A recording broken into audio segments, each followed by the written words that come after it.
Hello everyone, welcome back to SS education. या पूर्वरु तो आमे आलोक श्लेषण आलोक प्रक्रिया और अंधकार प्रक्रिया विषय पढ़ी सारी। आज आम पढ़ा मनीषर पाकतंत्र विषय। तो चलतु डेरी न करी स्टार्ट करबा।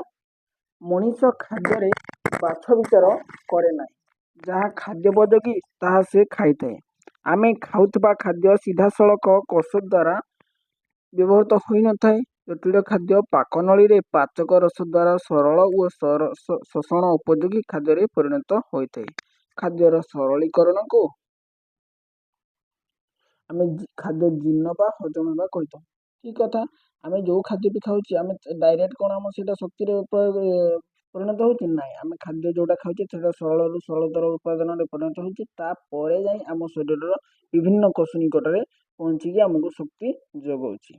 ଖାଦ୍ୟ ଜୀର୍ଣ୍ଣ ହେଇଗଲେ ତାହାର ଦରକାରୀ ଅଂଶ ଆମ ଶରୀର ଗ୍ରହଣ କରେ ଓ ଅଦରକାରୀ ଅଂଶ ମଳ ରୂପେ ଶରୀରରୁ ନିଷ୍କାସିତ କରିଥାଏ। ଦେଖନ୍ତୁ, ଏଇଟା ହଉଛି ମଣିଷର ପାକତନ୍ତ୍ର। ଦେଖ, ଜିଭ ଅଛି, ଗ୍ରସନୀ ଅଛି, ଅଧିଜୀବ ଅଛି, ଲାଳ ଗ୍ରନ୍ଥି ଅଛି, ନିଗଳ, ଏସବୁ ବିଭିନ୍ନ ଜିନିଷ ଅଛି ଆମ ଶରୀର ଭିତରେ। ତ ଏଇ ଚିତ୍ରଟି ତମେ ମାନେ ପ୍ରାକ୍ଟିସ କରିଦେବ, କାରଣ ଏଇଟା ପଢିବାର ମଧ୍ୟ ସମ୍ଭାବନା ଅଛି ତମର ପରୀକ୍ଷାରେ।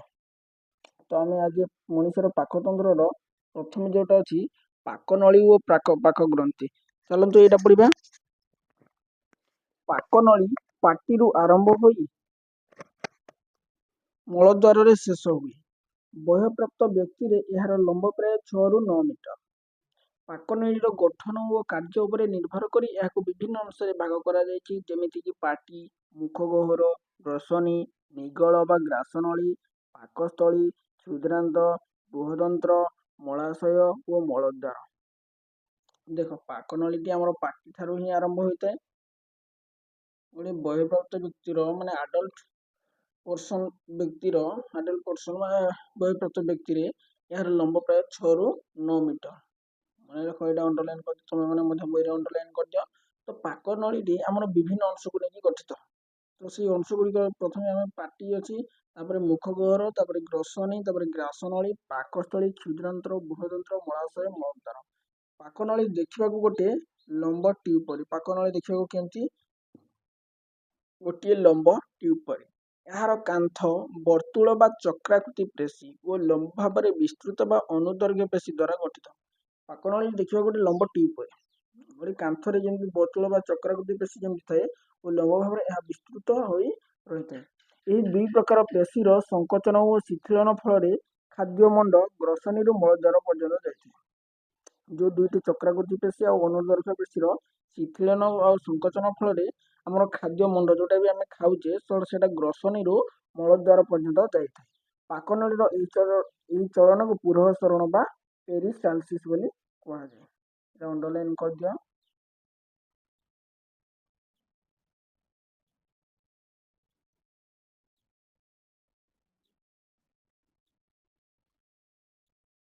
ଠିକ ଅଛି, ତ ଆମ ପାକନଳୀ ବା ପାକଗ୍ରନ୍ଥି ପ୍ରଥମେ ପାଟି ଆଉ ମୁଖଗହ୍ୱର ଆମେ ପଢିବା। ଦେଖ, ପାଟିକୁ ଘେରି ରହିଛି ଉପର ଓ ତଳ ଅଠ। ପାଟି ଭିତରକୁ ରହିଛି ମୁଖଗହ୍ୱର। ମୁଖଗହ୍ୱରର ଦୁଇ କଡ଼େ ରହିଛି ଗାଲ। ମୁଖଗହ୍ୱରର ଦୁଇ ପଟେ ଆମର ଗାଲ ଅଛି, ଉପରେ ତାଳୁ ଓ ତଳେ ଜିଭ। ସେ ଗାଲର ଉପରେ ଅଛି ତାଳୁ ଓ ତଳେ ଅଛି ଜିଭ। ତଳ ଓ ଉପର ମାଡ଼ରେ 32ଟି ଲେଖାଏଁ ଦାନ୍ତ ରହିଛି।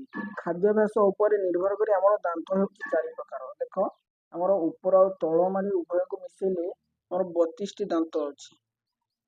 ଉପର ମାଢ଼ିରେ 16ଟି, ତଳ ମାଢ଼ିରେ 16ଟି।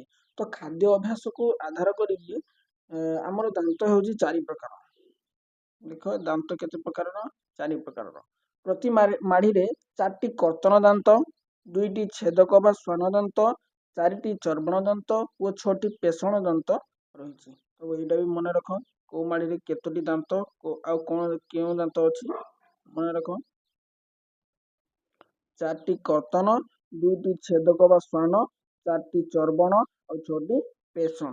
ଚର୍ବଣ ବେଳେ ଖାଦ୍ୟକୁ ଦାନ୍ତ ନିକଟରେ ପହଞ୍ଚେଇବା, ଖାଦ୍ୟର ସ୍ୱାଦ ବାରିବା ଏବଂ କଥା କହିବାରେ ସହାୟତା କରିବା ଜିଭର କାର୍ଯ୍ୟ। ଜିଭ କଣ କରିଥାଏ? ଆଉ ଯେତେବେଳେ ଆମେ ଖାଦ୍ୟକୁ ଆମେ ଚୋବେଇବା, ମାନେ ଆମେ ତ ଖାଦ୍ୟ ଜିଭରେ ଦଉଛେ ନା, ଜିଭ ଦାନ୍ତ ନିକଟକୁ ନେଇକି ତାକୁ ଖାଦ୍ୟକୁ ଚୋବେଇବାରେ ସାହାଯ୍ୟ କରୁଛି। ଖାଦ୍ୟର ସ୍ୱାଦ ବାରିବା ଏବଂ କଥା କହିବାରେ ମଧ୍ୟ ଆମ ଜିଭର ମୁଖ୍ୟ ଭୂମିକା ରହିଛି। ଆଉ କଣ କରିବାରେ ଜିଭ? ଦେଖ, ପିତା, ଖଟା, ମିଠା ଓ ଲୁଣିଆ ସ୍ୱାଦ ବାରିପାରେ। ଆମର 3 ପ୍ରକାର ଯୋଡ଼ା ଲାଳ ଗ୍ରନ୍ଥି ଅଛି। କେତେ ଯୋଡ଼ା ଲାଳ ଗ୍ରନ୍ଥି ଅଛି? କେତୋଟି ଲାଳ ଗ୍ରନ୍ଥି ମାନେ 6ଟି କହିବ। 3 ଯୋଡ଼ା ମାନେ ଗୋଟେ ଯୋଡ଼ାକୁ ଦୁଇଟି ମାନେ ଆମର 3 ଯୋଡ଼ା ଲାଳ ଗ୍ରନ୍ଥି ଅଛି। ଏଇଟା ମଧ୍ୟ ଅଣ୍ଡରଲାଇନ୍ କରିଦିଅ, ଏଇଟା ବି ଇମ୍ପୋର୍ଟାଣ୍ଟ।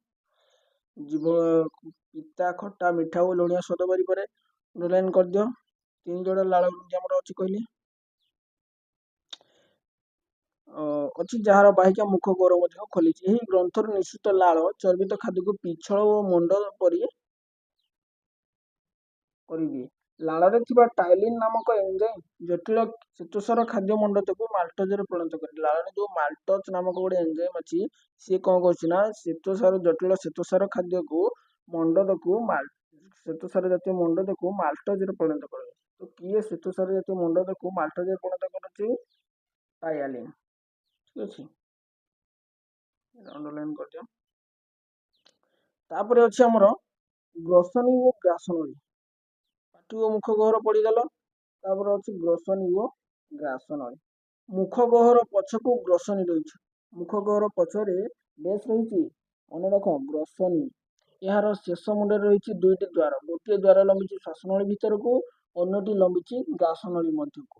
ଖାଦ୍ୟକୁ ଖାଦ୍ୟନଳୀ ଭିତରକୁ ଓ ପବନକୁ ଶ୍ୱାସନଳୀ ମଧ୍ୟକୁ ଚାଳନା କରିବା ପାଇଁ ରହିଛି ଅଧିଜିହ୍ୱା ବା ଏପିଗ୍ଲଟିସ୍। ଖାଦ୍ୟ ଗିଳିବାର ପ୍ରଥମ କାମଟି ସ୍ୱେଚ୍ଛାକୃତ। ଗ୍ରାସନଳୀ ଭିତରେ ପଶିବା ପରେ ଖାଦ୍ୟର ଯାତ୍ରା ଅନୈଚ୍ଛିକ ଭାବେ ବା ଆପଣାଛାଏଁ ହୋଇଯାଏ। ଗ୍ରାସନଳୀର ଲମ୍ବ ପ୍ରାୟ 22 ରୁ 25 ସେଣ୍ଟିମିଟର ଏକ ପାକସ୍ଥଳୀରେ ମିଶିଛି। ଗ୍ରାସନଳୀରେ ଖାଦ୍ୟର କୌଣସି ପରିବର୍ତ୍ତନ ହୁଏ ନାହିଁ। ଦେଖ, ଆମ ଯୋଉ ମୁଖ ଗହ୍ୱର ପଛକୁ ରହିଛି ଗ୍ରସନୀ। ତ ସେଇ ଗ୍ରସନୀରେ 2ଟି ଦ୍ୱାର ଖୋଲିଛି ଆମର, ଗୋଟେ ଶ୍ୱାସନଳୀକୁ ଖୋଲିଛି ଆଉ ଗୋଟେ ଖାଦ୍ୟନଳୀକୁ ଖୋଲିଛି।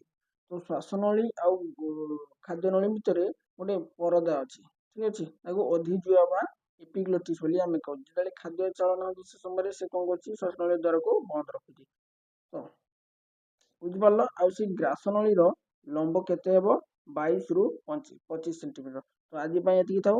ୟା ପରେ ଆମେ ଡିସ୍କସନ କରିବା ପାକସ୍ଥଳୀ, କ୍ଷୁଦ୍ରାନ୍ତ, ବୃହଦନ୍ତ୍ର, ଠିକ ଅଛି, ଏଇ ସବୁ ଡିସ୍କସନ କରିବା। ତ ଆଜି ଆଇ ହୋପ କି ଆଜି ଯେତିକି ବି ତମକୁ ପଢେଇଲି ତମମାନେ ଭଲସେ ବୁଝିପାରିଥିବ। ଯଦି ଭିଡ଼ିଓଟି ଭଲ ଲାଗିଥିବ ନିହାତି ଭାବରେ ଭିଡ଼ିଓଟିକୁ ଲାଇକ୍ କରିଦିଅ, ଆଉ ନୂଆ କରି ଆସିଥିଲେ ଚ୍ୟାନେଲକୁ ନିହାତି ଭାବରେ ସବସ୍କ୍ରାଇବ୍ କରିଦିଅନ୍ତୁ। ଆଉ କିଛି ବି ଯଦି ଡାଉଟ୍ ଆସୁଛି କମେଣ୍ଟ ମାଧ୍ୟମରେ ଜଣେଇ ଦିଅନ୍ତୁ, ମୁଁ ତାକୁ ସଲ୍ଭ କରିବା ପାଇଁ ଚେଷ୍ଟା କରିବି। ଠିକ ଅଛି, ଥ୍ୟାଙ୍କ ୟୁ।